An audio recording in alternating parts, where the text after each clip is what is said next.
Nasamsam ang tinatayang kalahating milyong pisong halaga ng iligal na droga mula sa dalawang sospek sa iskinasang buy-bust operation ng mga operatiba ng Southern Police District sa Barangay Lower Bicutan, Taguig City.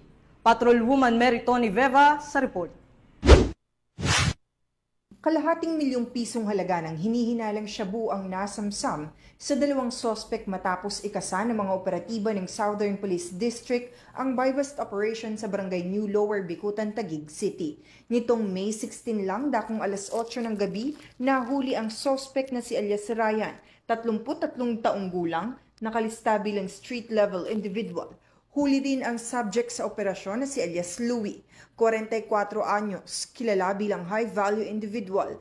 Katuwang ng DDEU ang District Intelligence Division SPD at ang Station Drug Enforcement Unit Taguig City Police Station sa pagdakip sa dalawang sospek na ngayon ay nasa kustodiya na ng Taguig City Police Station para sa pagsampa ng kasong paglabag sa RA 9165. Sa operasyon, kuha kay Elias Ryan ang humigit kumulang 25 gramo ng hinihinalang shabu, habang 50 gramo naman ang nasabat kay Elias Louie.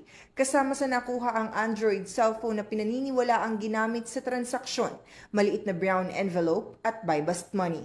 Sa kabuuan, umabot sa 510,000 pesos halaga ang nasamsam sa dalawang sospek. Sa direktiba ni NCRPO Regional Director Police Major General Anthony A. Abirin, sa ilalim ng kanyang AAA policy, pinuri ni Acting District Director SPD Police Brigadier General Joseph R. Argiles ang mga operatiba ng Southern Police District sa matagumpay na operasyon kontra iligal droga. Patunay ito ng dedikasyon at kasipagan ng kapulisan sa pagtugon sa banta ng kriminalidad.